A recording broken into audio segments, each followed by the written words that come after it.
Good morning, students. This is Muhammad Ishtiaq, and today our topic is Goodbye, Mr. Chips, chapter number 12. First of all, we will discuss two questions in this paragraph. Question number one: when and why did Ralston leave Brookfield? Question number two: who was Ralston's successor and what kind of man was he? रॉल्स्टन ने Brookfield क्यों छोड़ा, कब छोड़ा, और दूसरा question है कि रॉल्स्टन के बाद कौन आया और वो कैसा इंसान था. So he stayed on at Brookfield. लिहाजा मिस्टर चिप्स ब्रुकफील्ड में रहे, उन्होंने रिज़ाइन नहीं किया. जैसा कि हम पिछले चैप्टर में डिस्कस कर रहे थे कि मिस्टर चिप्स को फोर्स किया गया कि वो रिज़ाइन कर दे, लेकिन गवर्नर और सर जॉन रिवर ने, जो कि चेयरमैन ऑफ गवर्नर थे, उनकी सपोर्ट की और उन्होंने रिज़ाइन नहीं किया.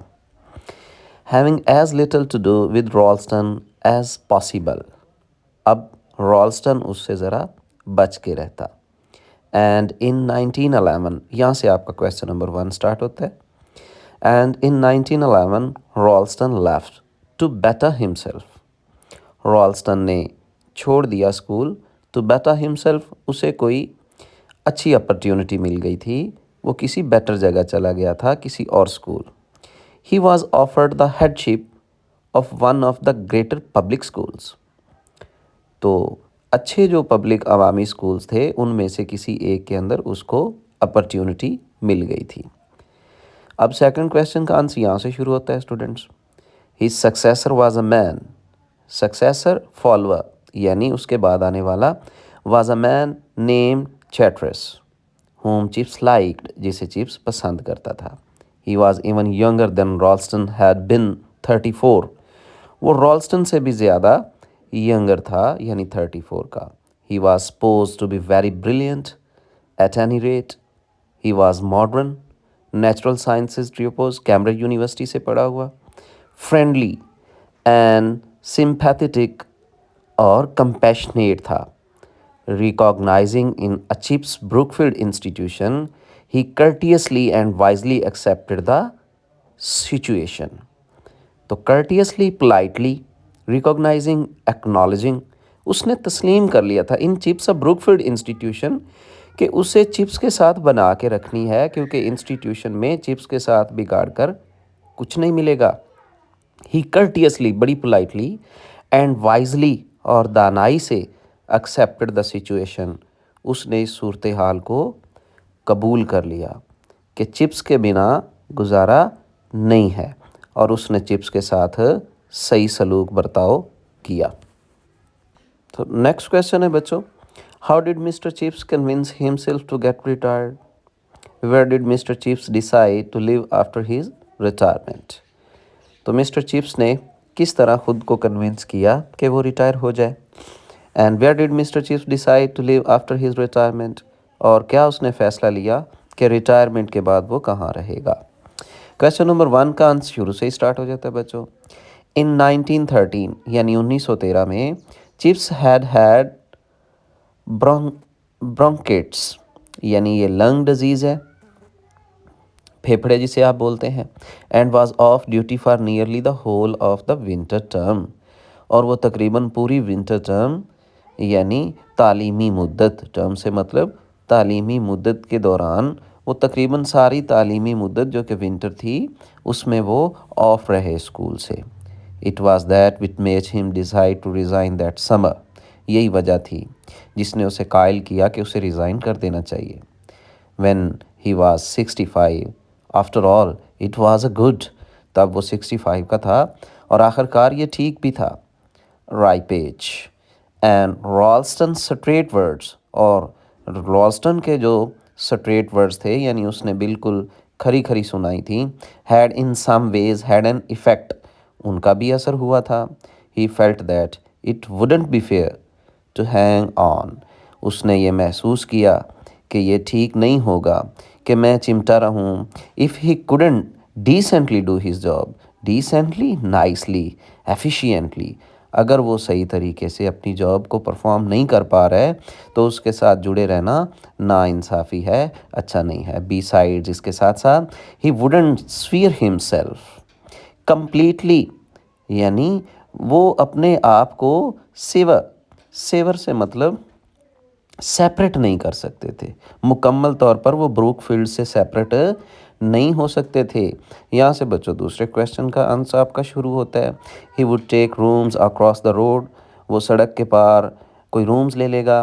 With the excellence Mrs Wickett, जो एक नहायत अजीम खतून मिसिस विकेट हैं उसके पास, who had once been linen room maid, जो कि कभी ब्रूकफील्ड के अंदर ही लालियन रूम की इंचार्ज रही हैं, मेड रही हैं, मुलाजमा रही हैं। He could visit the school when ever he wanted, इस तरह जब कभी वो चाहेगा स्कूल को विज़िट कर सकेगा, वहाँ पे आ जा सकेगा। And could still in a sense remain a part of it, और एक तरीके से वो इस स्कूल का अभी भी still, could still in a sense एक तरीके से remain a part of it, उसका हिस्सा रह सकेगा, वो जुड़ा रहेगा स्कूल से। नेक्स्ट क्वेश्चन की जाना बढ़ते हैं बच्चों। Next question, question number 1, 2 and 3, इस पैराग्राफ में से हम 3 क्वेश्चन डिस्कस करेंगे। Question number 1, when was mister chips given farewell. Question number 2, describe mister chips farewell speech. And question number 3, what did chips say about the school captain. Question number 1 शुरू से ही start हो जाएगा बच्चों। At that final and of term dinner, and of term dinner यानी तालीमी मुद्दत की आखिर पर जो वो डिनर करते थे, इन जुलाई 1913 की बात है। चीफ रिसीव्ड हिज फेयरवेल प्रेजेंटिशियस यानी गिफ्ट्स, चिप्स ने अपनी फेयरवेल पार्टी से तस्लीम किया और उसे गिफ्ट दिए गए। एंड मेड अ स्पीच, और एक तकरीर की। अब क्वेश्चन नंबर 2 का जवाब यहाँ से शुरू होता है। It was not a very long speech, ये कोई ज़्यादा लंबी तकरीर ना थी। But it had a good many jokes, लेकिन इसके अंदर बहुत सारे अच्छे अच्छे फ़न थे, जॉक्स थे, लतीफ़े थे। And was made twice as long, और इन लतीफ़ों ने इस तकरीर को ट्वाइस यानी डबल कर दिया, परहैप्स शायद, बाय द लाफ्टर, उन कहकहों की वजह से, दैट इम्पेडेड इट्स प्रोग्रेस, इम्पेडेड स्टॉप्स यानी रोक दिया, उन्होंने उस तकरीर को आगे बढ़ने से रोक दिया, यानी डबल कर दिया उसके टाइम को, उसकी प्रोग्रेस को, कहकहों की वजह से वो डबल हो गई। There were several Latin quotations, उसकी तकरीर के अंदर बहुत सारी लातीनी प्रोवर्ब्स कोटेशंस थी, as well as a references to the captain of the school, और जो स्कूल के कैप्टन हैं उनके रेफरेंसेस भी शामिल थे। हु, चिप्स सेड, जिसके मुतल्लिक चिप्स ने कहा, had been guilty of exaggeration, क्योंकि guilty at fault of exaggeration, over statement, hyperbole, बात को बच्चों बढ़ा चढ़ा के पेश करना। In speaking of his Chips services to Brookfield, जिसके बारे में चिप्स ने कहा कि कैप्टन ने मेरी खिदमात जो कि ब्रूकफील्ड स्कूल के लिए हैं उनके बारे में इंतहाई एग्जैजरेशन से काम लिया है, बात को बढ़ा चढ़ा के पेश किया है। But then he comes of an exaggerating family, अब मिस्टर चिप्स के अल्फाज हैं बच्चों, वो बता रहा है क्यों कि वो एक एग्जैजरेटिंग फैमिली से ताल्लुक़ रखता है। आई रिमेंबर वंस, मुझे याद है एक दफ़ा, having to thrash his father, मैंने उसके बाप को पीटा था, फॉर इट, इसकी वजह से, लाफ्टर, कह कहे बजने लगे। I give him 1 mark for a Latin translation and he exaggerated the 1 into a 7, मैंने उसे 1 नंबर दिया था लेकिन उसने उस 1 को 7 बना लिया, यानी 7 बना लिया, उसने अपने नंबर बढ़ा लिए। एंड tumultuous cheers, और फिर uproar cheers, a typical Chips remark, everyone thought, हर एक ने सोचा ये चिप्स के टिपिकल रिमार्क। इस पैराग्राफ में बच्चों हम 2 क्वेश्चन डिस्कस करेंगे। First of all, how much time did mister Chips spend at Brookfield, Brookfield में कितने टाइम रहे Mister Chips, and what changes did mister Chips talk about in the speech. And then he mentioned that he had been at Brookfield for 42 years. और फिर उसने mention किया अपनी तकरीर में कि उसने ब्रुकफील्ड में 42 साल का अरसा गुजारा है। And that he had been very happy there. It has been my life, he said simply. Or maybe Pertrees refers Jupiter announce, तो इसकी ट्रांसलेशन बच्चों होगी, if only Jupiter would restore me the years that have past. I need not of course translate, यकीनन मुझे ज़रूरत नहीं है translation की। मच लाफ्टर, और कह कहे बजने लगे। आई रिमेंबर, यहाँ से दूसरा क्वेश्चन बच्चों शुरू होता है। Lots of changes at Brookfield, मुझे याद है ब्रुकफील्ड में बेशुमार तब्दीलियाँ आई। I remember the first bicycle, I remember when there was no gas or electric light and we used to have a member of the domestic staff called a lamp boy, और हमारे पास एक lamp boy होता था। he did nothing else, वो कुछ और नहीं करता था but clean and trim and prune, यानी वो साफ करता झाड़ता and light lamps throughout the school, पूरे स्कूल के अंदर। आई remember when there was a hard frost, मुझे याद है जब सख्त कोहर पड़ी थी, सर्दी पड़ी थी, धुंध पड़ी थी। दैट लास्टेड, जो कि रही, remain for 7 weeks in the winter term, सर्दी के तालीमी मुद्दत के दरमियान तकरीबन 7 माह ये कोहर पड़ती रही। देर वर नो गेम्स, और उन दिनों के दरमियान कोई खेल ना हुए। एंड द होल स्कूल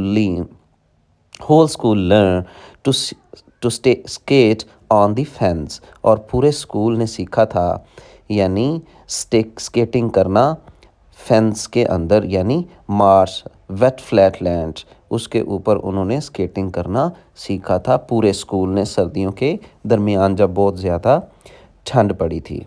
तो ये दूसरा क्वेश्चन है बच्चों जिसमें उसने डिस्कस किया है कि कैसी चेंजेस तब्दीलियाँ आई हैं ब्रुकफील्ड के अंदर। ये क्वेश्चन आपकी बुक में नहीं है, आपने याद करना है और यहाँ से करना है।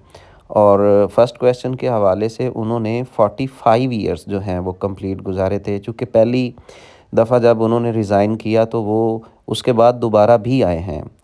ब्रुकफील्ड स्कूल को उन्होंने एक दफ़ा रिज़ाइन करके दोबारा भी ज्वाइन किया है, इसलिए बाद में भी वो कोई 3 साल काम करते रहे हैं और फिर परमानेंटली वो रिटायर हुए हैं। तो उन्होंने 42 ईयर्स का जिक्र किया है, लेकिन ये याद रहे कि मिस्टर चिप्स ने ब्रुकफील्ड के अंदर 45 साल खिदमात सर अंजाम दी हैं। इस पैराग्राफ में बच्चों हम डिस्कस करेंगे 2 question. Question number 1, what did he say about German measles and Mafeking night, and question number 2, who was mister Mrs Brool. Question number 1, 1880 something that was I remember, उसने अपनी speech में कहा 1880 के हवाले से मुझे कुछ याद है। I remember when 2/3 of the school went down with German Meselson, मुझे याद है तकरीबन दूसरे से तीसरा हिस्सा स्कूल का वेंट डाउन फेल इल, बीमार पड़ गया, विद जर्मन मीसल्स, यानी जर्मन मीसल यानी एक बीमारी है खसरे की, उसके अंदर। And big hall was turn into a hospital ward, और जो बड़ा हॉल है स्कूल का वो तो एक हस्पताल की वार्ड ही बन चुका था। आई रिमेंबर, मुझे याद है द ग्रेट बोनफायर, वो बहुत बड़ी bonfire we had on Mafeking night, जो कि हमने मेफकिंग नाइट पे सेलिब्रेट किया था, या जलाई थी, या जलाओ किया था। तो बच्चों मेफकिंग नाइट के हवाले से इस पैराग्राफ की एंड पे 2 लाइंस हैं रेड में जो कि मैंने ऐड की हैं। यहाँ से आपको पता चलेगा कि मेफकिंग नाइट क्या है।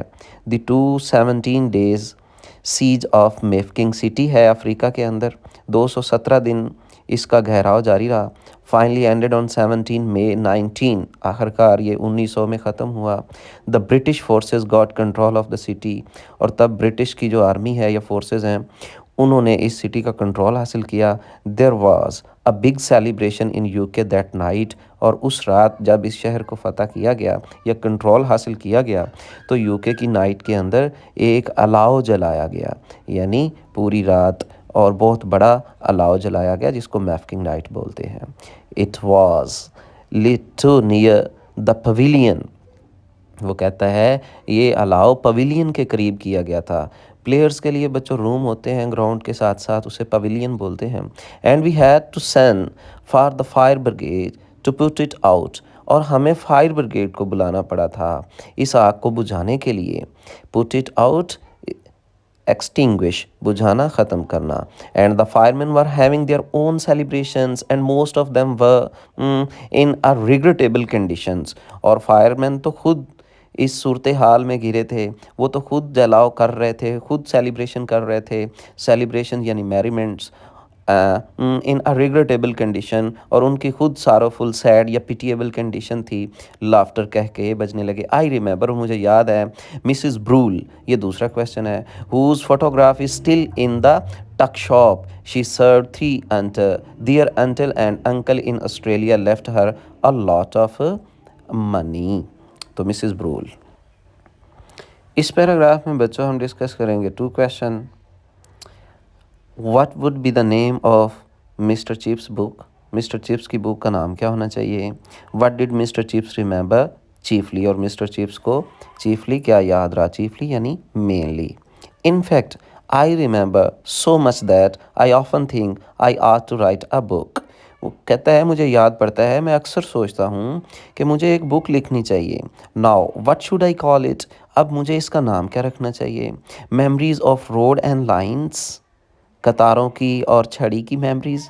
चीयर्स एंड लाफ्टर, फिर कह कहे बजने लगे। That was a good one, ये एक बहुत अच्छा लतीफ़ा था। पीपल थॉट, लोगों ने सोचा। One of Chips best, Chips के बहुत अच्छे लतीफ़ों में से एक Jacques.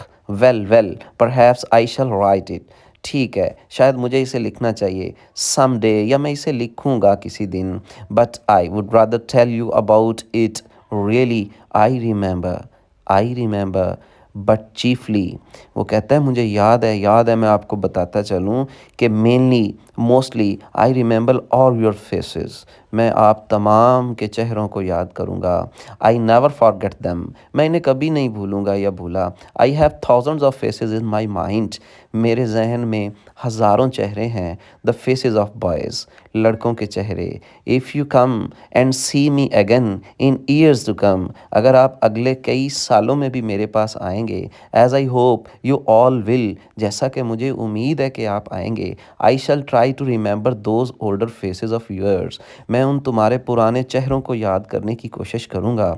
But it is just possible I shan't be able to, लेकिन ये भी मुमकिन है कि मैं उनको ना पहचान सकूँ, क्योंकि बच्चे जब बड़े हो जाते हैं तो उनके फेसेस के अंदर काफ़ी तब्दीलियाँ रूनुमा होती हैं। And then some day you will see my somewhere and I shan't recognise you and you will say to yourself, और एक दिन जब मैं आपको नहीं पहचानूंगा तो शायद उस दिन आप अपने आप से कहो, the old boy doesn't remember me, ओ बूढ़े नौजवान, ये बूढ़ा नौजवान, इसको मैं याद नहीं हूँ।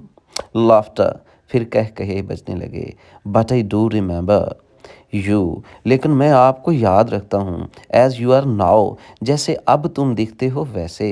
दैट इज़ द पॉइंट, यही असल बात है। In my mind you never grow up at all, मेरे जहन में आप कभी बड़े नहीं होते। आप जैसे आप बैठे हैं वैसे ही रहते हैं। नेवर, कभी भी नहीं, ऐसा हो ही नहीं सकता कि मैं आपके इस तरह के चेहरे जो हैं वो भूल जाऊं। तो चीफली से बच्चों दूसरा क्वेश्चन शुरू होता है, जो उसे याद रहती है चीज़, वो उसके चेहरे हैं स्टूडेंट्स के।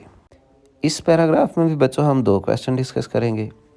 First, what did mister chips say about the chairman of the governors, and second, how did mister chips conclude his speech, mister Chips ने अपनी स्पीच कैसे कंक्लूड की। Sometimes, for instance, for example, when people talk to me about our respected chairman of the governors, जब लोग मेरे बारे में, हमारे मोहतरम चेयरमैन ऑफ गवर्नर के बारे में बात करते हैं, I think to myself, तो मैं अपने आप सोचता हूँ, yes a jolly little chap, ओ एक हैप्पी सा खुशनुमा साथी, with hair that sticks up on top, जिसके बाल खड़े रहते थे सर के ऊपर। And absolutely no idea whatever about the difference between a gerund and gerundive, और जिसे इसके फ़र्क का ही नहीं पता था। यानी ये ग्रामेटिकल टर्म्स हैं बच्चों, जेरंड और जेरंडाइव। कहता है मुझे याद है, ये खुशनुमा इंसान जिसे जेरंड और जेरेंडिव के फ़र्क का ही नहीं पता था। लाउड लाफ्टर, फिर कह कहे बजने लगे। Well well I mustn't go on all night, मैं ज़रूर पूरी रात तकरीर नहीं करूँगा। Think of me sometimes as I shall certainly think of you. तो हैक, आलिम, मेमिनसी, जवाबत, ये भी बच्चों अनदर लैंग्वेज की टर्म है। It will be pleasant to remember all this, इस सब को याद रखना बड़ा खुशी का बहस होगा। Again I need not translate, अब फिर मुझे इसको ट्रांसलेट करने की ज़रूरत नहीं है। Much laughter and shouting and prolonged cheers, बहुत ज़्यादा कह कहे बजे, क्राइंग हीलिंग होती रही, एंड प्रोलॉन्ग लॉन्ग यानी लंबी, चीयर्स क्लैपिंग, और काफ़ी देर तक उसके लिए तालियां बजती रहीं। लोगों ने या स्टूडेंट्स ने और टीचर्स ने उसको क्लैपिंग करके उसको दाद दी बच्चों। तो दो क्वेश्चन हमने इसमें डिस्कस किए। बच्चों ये जो क्वेश्चन डिस्कस कर रहे हैं हम पैराग्राफ्स के अंदर, इनमें से ज़्यादातर आपकी हेल्पिंग बुक में नहीं पाए जाते हैं, तो आपने कंपेयर कर लेना है। जो जो क्वेश्चंस आपको वहाँ से मिल जाते हैं, अच्छी बात है कि आप इधर से याद करें, नहीं तो उधर से भी आप कर सकते हैं बाकी के यहाँ से। नेक्स्ट पैराग्राफ में बच्चों हम दो क्वेश्चन डिस्कस करेंगे। When and where did mister Chips go for his retirement treatment? Why did mister Chips feel after the treatment? When and where did mister Chips go for his treatment, अपने इलाज के लिए वो कब और कहाँ गए? What did mister Chips feel after the treatment, और इलाज के बाद उन्होंने कैसा महसूस किया? अगस्त 1913 में Chips went for a cure to Wiesbaden, वो विस्बेडन जर्मनी का एक शहर है, वहाँ चले गए रेमेडी के लिए। वेयर ही लॉज, जहाँ पे वो रुके, at the home of the German master eight Brookfield, एक जर्मनी के टीचर थे जो कि ब्रुकफील्ड में पढ़ाते थे, उनके घर, हर स्टीफल जिनका नाम, with home he had become friendly, जिसके साथ उसके रिश्ते बहुत दोस्ताना थे, उसका ताल्लुक बहुत अच्छा था। स्टीफल वाज 30 ईयर्स इज जूनियर, स्टीफल 30 साल का था, but the two man got an excellently, लेकिन उन दोनों की आपस में बहुत बनती थी, जमती थी। तो उसके यहाँ वो गए 1913 में जर्मनी के अंदर, यानी कि वो अपना इलाज करवाने, ये याद रहे।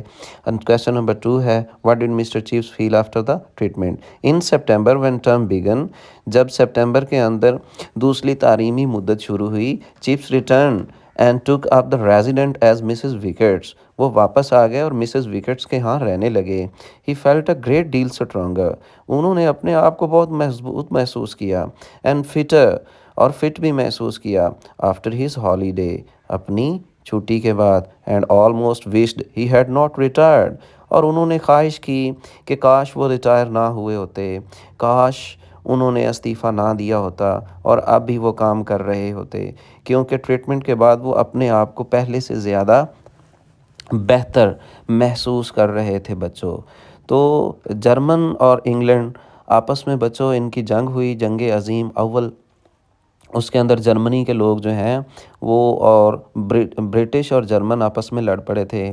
तो स्टीफल जो है वो वापस चला गया अपने वतन, लेकिन मिस्टर चिप्स वो उसके पास गए और वहाँ से उन्होंने इलाज कराया 1913 के अंदर, और उसके बाद वो वापस आए। तो याद रहे मिस्टर स्टीफल हैं, इसके बारे में वो वैसे भी क्वेश्चन पूछ सकते हैं, हु वाज मिस्टर स्टीफल, यानी वो पूछ सकते हैं हु वाज मिस्टर हर स्टीफल, तो ये क्वेश्चन भी इसके अंदर पाया जाता है। अब नेक्स्ट पैराग्राफ है बच्चों, नेक्स्ट पैराग्राफ में हम यहाँ पे एक क्वेश्चन डिस्कस करेंगे। How did mister Chips spend time after retirement, mister Chips ने रिटायरमेंट के बाद अपना वक्त कैसे गुजारा? नेवर दिलेस, ताहम, he found plenty to do, a lot of, plenty a lot of, उसके बाद बहुत कुछ काम करने को था। He had all the new boys to tea, वो तमाम नए बच्चों को, ही हैड इनवाइटेड, यानी ये मेन वर्ब है यहाँ पे बच्चों, जिसका मतलब है इनवाइटेड, वो इनवाइट करता तमाम तर स्टूडेंट्स को चाय के लिए जो कि न्यू आते। He watched all the important matches on the Brookfield ground, और ब्रुकफील्ड के ग्राउंड के अंदर तमाम अहम मैचेस वो देखा करता था। Once a term he dined with the head, और एक दफ़ा टर्म के दरमियान वो हेड के साथ यानी प्रिंसिपल के साथ हैड डिनर, वो डिनर करता। And once also with the masters, और एक डिनर वो टीचर्स के साथ भी करता। He took on the preparation and editing of a new Brookfieldian directory, उसने जिम्मेदारी उठा ली, टुक ऑन द प्रिपरेशन, तैयारी की, and editing of a new Brookfieldian directory, Brookfield का जो मैगज़ीन था जो न्यू आना था उसकी एडिटिंग की जिम्मेदारी। ही रोट ओकेजनल आर्टिकल्स, उसने थोड़े बहुत आर्टिकल्स भी लिखे, इनफ्रीक्वेंट बेतरतीब से, फुल ऑफ जॉक्स जिनके अंदर बहुत सारे लतैफ़ थे, एंड लैटिन कोटेशंस और लातीनी ज़ुबान की प्रोवर्ब्स भी पाई जाती थी। For the Brookfield terminal magazine, Brookfield की मैगज़ीन के लिए उसने बहुत सारी ऐसी चीज़ें भी, नोट्स भी लिखे हुए थे। He read his Times every morning, वो टाइम्स न्यूज़पेपर पढ़ते हर सुबह वेरी थारोली, बड़ी डिटेल के साथ। And he also began to read detective stories, और उन्होंने जासूसी कहानियाँ पढ़ना भी शुरू कर दी थी। He had been keen on, interested in, उन्हें बहुत ज़्यादा शौक़ था, ever since the first thrills of Sherlock, Sherlock की लिखी गई पहली सीरीज़ जो थी जासूसी कहानियों की, उससे लेकर। Yes, he was quite busy, हाँ वो बहुत मसरूफ़ रहते थे, एंड क्वाइट हैप्पी टू, और इस तरह वो खुश भी रहते थे। तो बच्चों, जैसे कि हमने पहले पैराग्राफ्स के अंदर डिस्कस किया कि वो ब्रुकफील्ड से दूर कभी नहीं जा सकते, तो उन्होंने डिसाइड किया कि वो रिटायरमेंट के बाद भी सड़क के पार मिसिज़ विकेट के यहाँ, जो कि लेनियन रूम की इंचार्ज थी, मुलाजमा थी वहाँ पे, उसके यहाँ वो रूम्स रेंट पे ले लेंगे और रहते रहेंगे। इस तरह वो ब्रुकफील्ड के साथ टच भी रहेंगे। ब्रुकफील्ड की डायरेक्टरी भी वो तैयार कर रहे हैं, बच्चों से भी मिलते हैं, टीचर से भी मिलते हैं, और आहे बगाहे वो स्कूल में आते जाते रहते हैं। इस तरह वो बिज़ी भी हैं और खुश भी हैं। लास्ट पैराग्राफ बच्चों इस चैप्टर का, what conditions were discussed in the end of term dinner इन 1914, 1914 का जो एंड ऑफ टर्म डिनर है उनमें कौन कौन सी कंडीशंस डिस्कस गई। अ ईयर लेटर, एक साल बाद, इन 1914, 1914 में, he again attended the end of term dinner, उसने दोबारा end of term dinner attend किया। There was a lot of war talk, वहाँ पे बहुत सारी जंग की बातें हुई। Civil war in Ulster, Ulster के अंदर civil war, and trouble between Austria and Serbia, Serbia और ऑस्ट्रिया के दरमियान होने वाली झड़पें, उसके बारे में डिस्कशन हुई। हर स्टीफल जो कि जर्मन टीचर था ब्रुकफील्ड के अंदर, who was leaving for Germany the next day, वो अगले दिन जर्मनी वापस जा रहे थे। Told chips he thought the Balkan business wouldn't come to anything, उसने उसे बताया कि मेरा ख्याल है कि बेल्कन की लड़ाई जो है ये कभी भी एंड नहीं होने वाली, इनका ये बिज़नेस जो है ये ख़त्म नहीं होने वाला, ये चलता ही रहेगा। तो बेल्कन क्या चीज़ है बच्चों, ये नीचे लिखा हुआ है, रेड लाइंस के अंदर आप पढ़ सकते हैं। Balkan states are situated in the south east Europe between Adriatic and Black Sea, consisting 11 countries, 11 ममालिक के ऊपर ये एक पट्टी है जो आपस में जुड़े हुए हैं, जिन्हें बेल्कन स्टेट्स कहते हैं। Two wars, Balkan wars, were fought in 1912 and 13, दो जंगें लड़ी गईं 1912 और 13 के दरमियान, बेल्कन कंट्रीज़ की आपस में जंगें हुई थी, जिसको वो कह रहा है कि told chips he thought the Balkan business wouldn't come to anything, कि ये ख़त्म नहीं होगी। तो ये कुछ था बच्चों आज के इस लेक्चर के अंदर। आई होप सो कि आपको ये पसंद आया होगा और समझ भी आई होगी। अगर कुछ वीकनेसेस या कुछ कमी रह गई हो तो ज़रूर इन्फॉर्म कीजिए कमेंट सेशन के अंदर। Thank you very much, stay tuned, मिलते हैं नेक्स्ट लेक्चर के अंदर। अल्लाह हाफिज़।